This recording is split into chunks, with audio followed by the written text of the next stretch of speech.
नमस्कार दोस्तों, आइए आज हम नाग पंचमी व्रत कथा सुनते हैं। नाग पंचमी की व्रत कथा को सुनकर मिलता है बड़ा लाभ। आज यानी 9 अगस्त को देश भर में नाग पंचमी का त्योहार मनाया जा रहा है। हिंदू पंचांग के अनुसार प्रत्येक वर्ष श्रावण मास के शुक्ल पक्ष की पंचमी तिथि को नाग पंचमी का पर्व मनाया जाता है। नाग पंचमी का ये पावन पर्व नाग देवता को समर्पित है।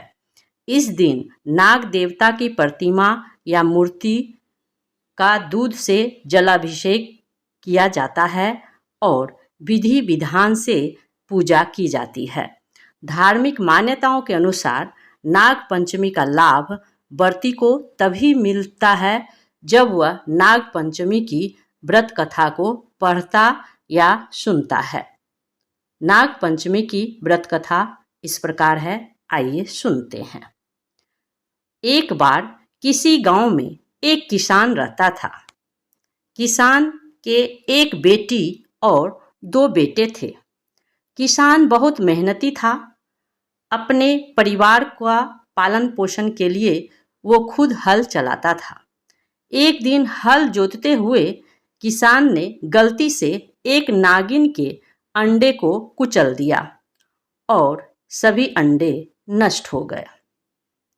नागिन खेत में नहीं थी। जब वह लौटी तो बहुत गुस्सा हुई और उसने बदला लेने की ठान ली।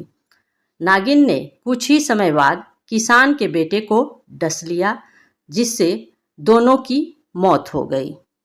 नागिन किसान की बेटी को भी डसना चाहती थी, लेकिन वो घर पर नहीं थी। अगले दिन नागिन फिर किसान के घर आई तो देखकर बहुत हैरान हुई, क्योंकि किसान की बेटी ने नागिन के सामने एक कटोरी में दूध रखा था और नागिन से माफ़ी मांगने लगी। किसान की बेटी के इस रवैये से नागिन बहुत खुश हुई और नागिन ने दोनों भाइयों को जीवित कर दिया। यह घटना श्रावण शुक्ल पक्ष की पंचमी को हुई थी। यही कारण है कि इस दिन नागों की पूजा की जाती है। नाग पंचमी के बारे में आप कितना जानते हैं, 1 मिनट में खुद को परखें। वही एक दूसरी कथा के मुताबिक एक राजा की रानी गर्भवती थी। उसने राजा से जंगल से फल लाने की इच्छा व्यक्त की। राजा वन से करेली तोड़ने लगा। तभी वहां नाग देवता आ गए और कहा कि तुमने मेरी आज्ञा के बिना करेली क्यों तोड़ी। राजा ने क्षमा मांगी, लेकिन नाग देवता ने एक ना सुनी। राजा ने नाग देवता से कहा, मैंने रानी को वचन दिया है, इसलिए वो करेली को घर ले जाना चाहते हैं। नाग देवता ने कहा, ठीक है, ले जाओ, लेकिन इसके बदले तुम्हें अपनी पहली संतान मुझे देनी पड़ेगी। राजा को कुछ समझ में नहीं आया कि क्या करें। राजा ने वचन दिया और घर आ गया। घर आकर राजा ने रानी को सारी बात बताई। रानी ने एक बेटे और एक बेटी को जन्म दिया। कुछ ही दिनों में नाग राजा के घर संतान लेने पहुंचा। राजा ने कहा कि पहली संतान लड़की हुई थी, लड़की के मुंडन के बाद आना, तभी दूंगा। राजा की बात मानकर नाग वहां से चला गया। नाग फिर आया। राजा ने नाग को कहा कि शादी के बाद आना, लेकिन नाग ने सोचा कि शादी के बाद तो पिता का पुत्री पर कोई अधिकार नहीं रहता, इसलिए नाग ने लड़की को उठा ले जाने की योजना बनाई। एक दिन नाग राजा की बेटी को उठाकर ले गया और राजा को बता दिया। राजा ने जैसे ही बेटी को ले जाने की बात सुनी तो राजा की उसी समय मौत हो गई। राजा की मौत की खबर सुनकर रानी भी मर गई। अब घर में राजा का लड़का अकेला रह गया। राजा ने बेटे को उसके रिश्तेदारों ने लूट लिया और भिखारी बना दिया। राजा का बेटा भीख मांगने लगा।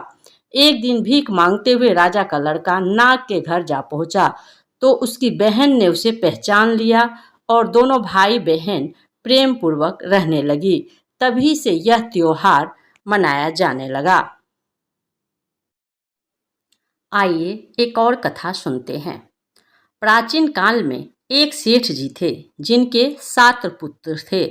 सातों की शादी हो चुकी थी। सबसे छोटे पुत्र की पत्नी श्रेष्ठ चरित्र की थी, परंतु उसका कोई भाई नहीं था। एक दिन सेठ जी की सबसे बड़ी बहू ने घर लिपने के लिए पीली मिट्टी लाने को सभी बहुओं को साथ चलने के लिए कहा, तो सभी धलिया और खुरपी लेकर मिट्टी खोदने लगी। तभी वहां एक सांप निकला जिसे बड़ी बहू खुरपी से मारने की कोशिश करने लगी। यह देखकर छोटी बहू ने उस सांप को मारने से रोक दिया।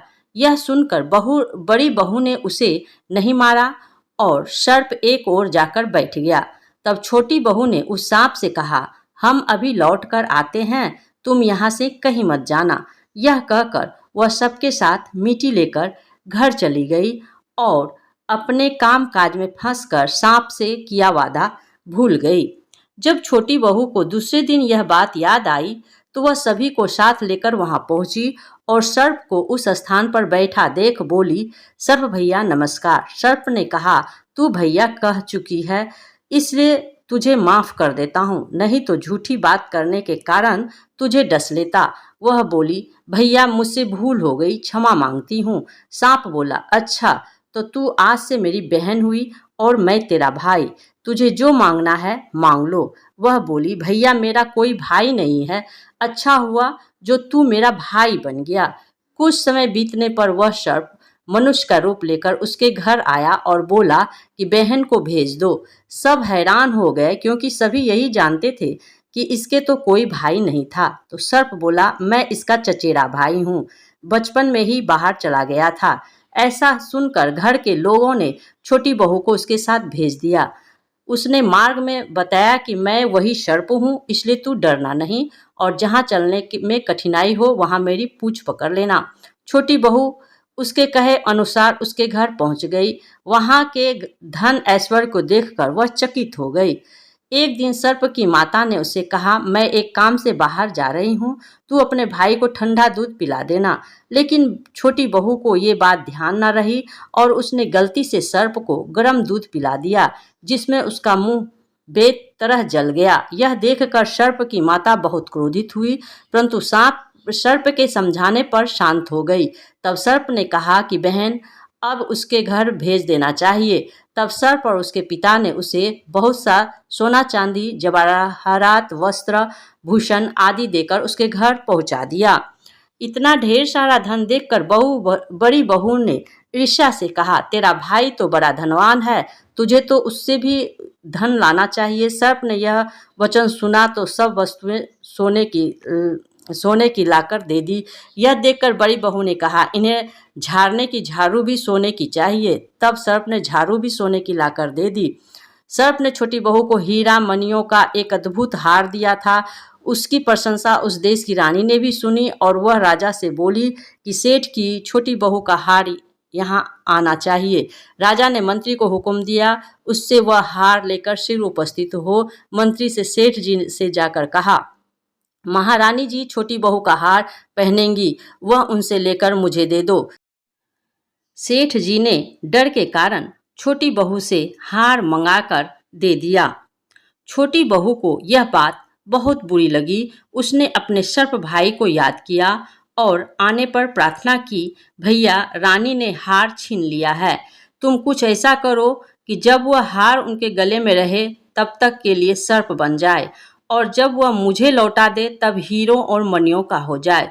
सर्प ने ठीक वैसा ही किया। जैसे ही रानी ने हार पहना वैसे ही वह सर्प बन गया। यह देखकर रानी चीख पड़ी और रोने लगी। यह देखकर राजा ने सेठ के पास खबर भेजी कि छोटी बहू को तुरंत भेजो। सेठ जी डर गए कि राजा ना जाने क्या करेगा। वे स्वयं छोटी बहू को साथ लेकर उपस्थित हुए। राजा ने छोटी बहू से पूछा, तूने क्या जादू किया है, मैं तुझे दंड दूंगा। छोटी बहू बोली, राजन धृष्टता क्षमा कीजिए, यह हार ही ऐसा है कि मेरे गले में हीरे और मणियों का रहता है और दूसरे के गले में सर्प बन जाता है। यह सुनकर राजा ने वह सर्प बना हार उसे देकर कहा, अभी पहन कर दिखाओ। छोटी बहू ने जैसे ही उसे पहना वैसे ही हीरे मणियों का हो गया। यह देखकर राजा को विश्वास हो गया और उसने प्रसन्न होकर उसे ढेर सारी मुद्राएं पुरस्कार में दी। छोटी बहू घर लौटकर आई। उसके धन को देखकर बड़ी बहू ने ईर्ष्या के कारण उसके पति को सिखाया कि छोटी बहू के पास कहीं से धन आया है। यह सुनकर उसके पति ने अपनी पत्नी से पूछा कि सही बता, यह धन तुझे कौन देता है? तब उसने सर्प को याद किया। बहन को मुश्किल में फंसता देख उसी समय सर्प वहां प्रकट हुआ और कहने लगा, जो मेरी बहन के आचरण पर संदेह करेगा तो मैं उसे खा लूंगा। यह सुनकर छोटी बहू का पति प्रसन्न हुआ और उसने सर्प देवता का सत्कार किया। ऐसी मान्यता है कि उसी दिन से नाग पंचमी का त्योहार मनाया जाने लगा और स्त्रियां सर्प को भाई मानकर उसकी पूजा करने लगी।